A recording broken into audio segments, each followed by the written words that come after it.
So I'm gonna try to give a little recap on my first experience sailing down the coast with this boat. So we launched in December.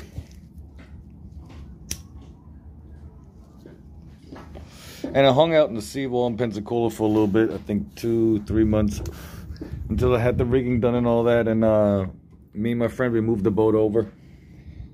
And I had 2 brand new engines, but the first engine failed at 9:30 at night, and then we crawled into Destin Harbor with 1 engine working.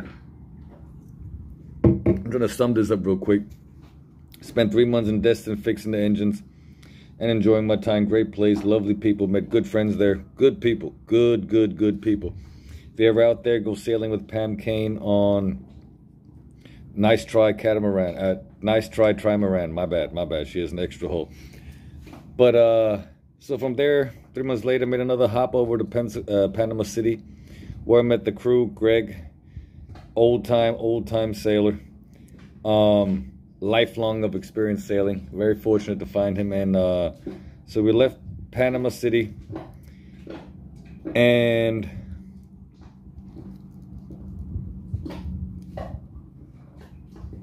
the morning he showed up for us to leave, I woke up puking, but not puking, dry heaving. Like, I was so fucking nervous. I've never been that nervous in my life. Normally don't get that easily nervous, but I couldn't deny myself that I'm a fucking little bit of nervous, and I think probably rightfully so.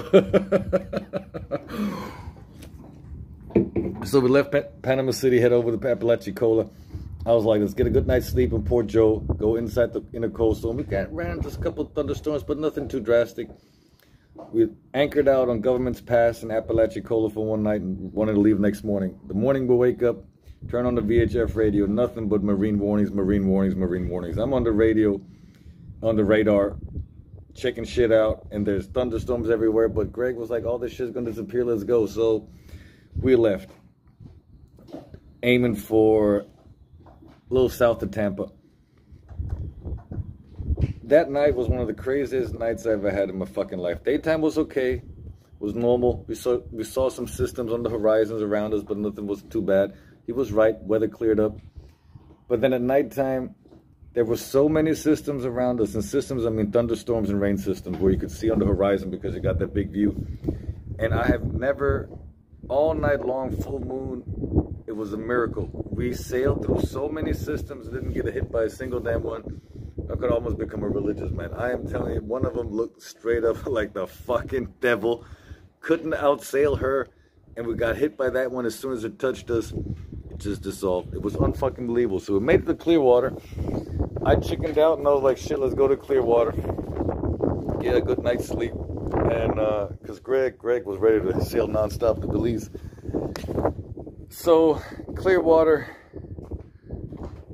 I felt confident because the boat took a beating for 48 hours, and it was we got hit by a squall in the middle of the night. We learned how to reef, and just a blessing to have Greg on board. Learned so much. I think I got a fairly okay understanding of the concept of sailing. Now, I'm not saying I don't understand how sailing works, but the concept I think I get. So we go intercoastal, and then intercoastal, I'm in charge at the wheel, and I put the boat on the ground 30 minutes after high tide.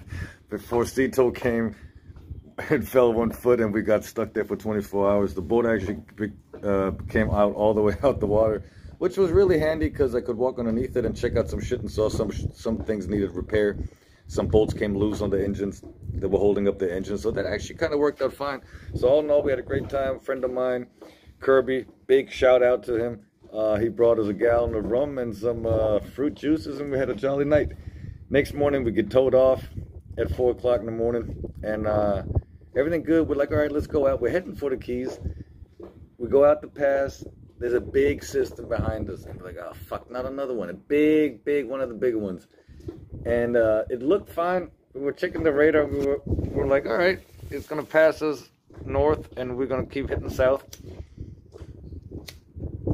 And at that point, we looked south and we saw this tiny little fucking system. It was a speck. And looked like a little bit of rain. And I convinced him, hey, let's head into the pass because there's more shitty ass weather coming this afternoon. Let's head into the pass, go inside in the coastal waterway. We're protected and just keep heading south to Naples. He agreed, and so we head for the pass up in Brighton Beach. And we take the sail, we put some sails up, but we were like, we were suspicious. After that whole week of sailing, we were like, let's be on the safe side. Took the sails down and motored. Everything was going well. We've seen the system that we saw. Okay, we're not going to miss it. We're probably going to hit it right when we go through the pass, so it's not going to be that bad.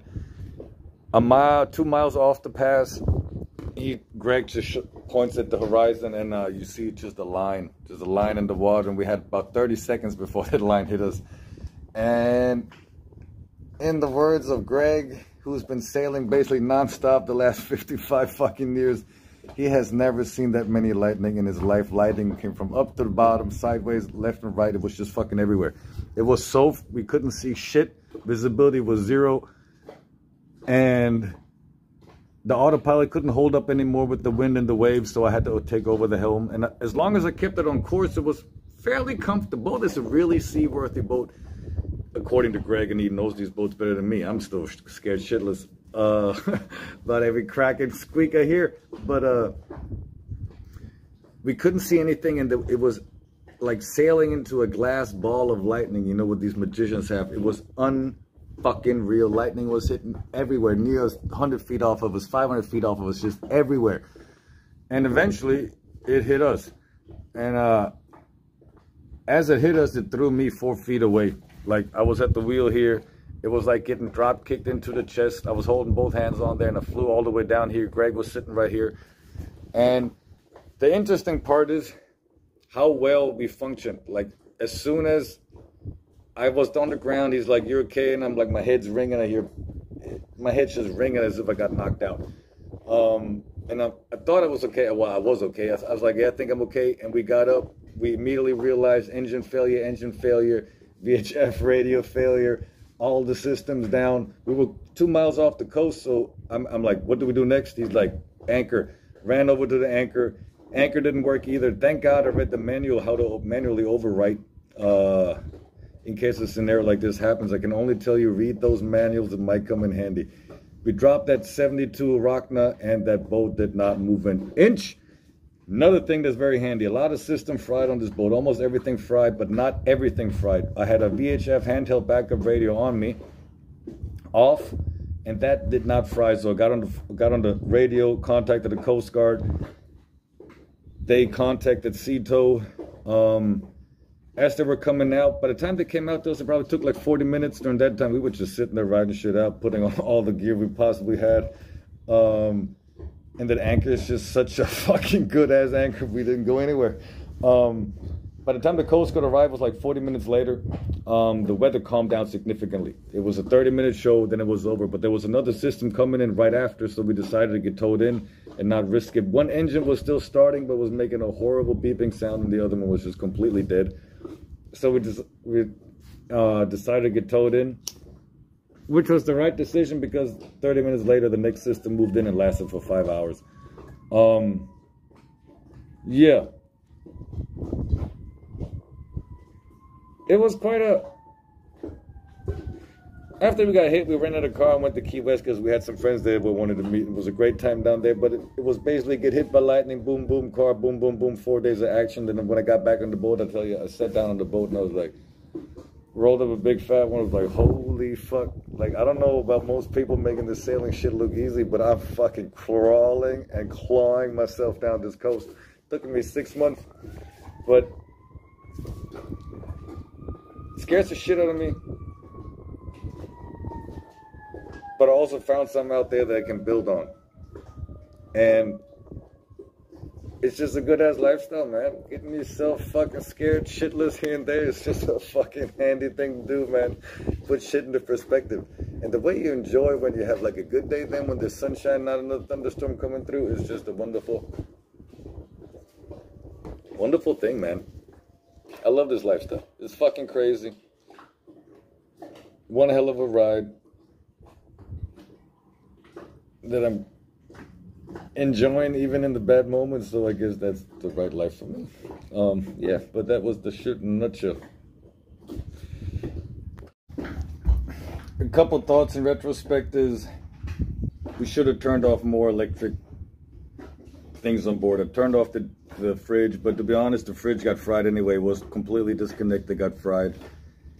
My best tip is to have as many emergency backup communication devices on board as possible, because not all of them will most likely fry. And if you have like that one VHF radio with that button, man, was such a good, handy thing to have. None of the phones fried, but the phones became useless in the weather conditions we were in. Completely useless. It was raining sideways. You had they were unfunctionable, even though they were still working. So phones are a great thing for navigation, coastal, I would say, but if shit goes down, they're completely useless if they're still working. Then the other thing is, get yourself a big ass fucking anchor. And one thing I really have to say, the wildlife I'm getting to see on this trip is fucking unbelievable. I've seen sharks, I've seen 20, 30 sea turtles, swam with so many of them, manatees, ospreys, pelicans hunting everywhere, just needlefish everywhere, just everything everywhere. The Florida wildlife in the water is definitely something. I don't know if it's good or bad in comparison to other places, but goddamn, man, there's a lot of shit out there, and it's wonderful. Especially those sea turtles. Just, I don't know, they're like, you know, they seem like the stoners of the sea. And when we go snorkeling, with these fuckers just show up like in packs. Also, one sea turtle showed up the day, 5 minutes before I met Greg for the first time. A sea turtle showed up at the harbor and said hello to the boat. I'm like, I think this is just fine. We're gonna be just fine. We were fine. I didn't know we were gonna have to like go through some shit to be fine, but all in all, what a hell of a lifestyle. I love it. I can only encourage everybody else to do the same thing. You're gonna shit your pants, but you're gonna have a wonderful time doing it.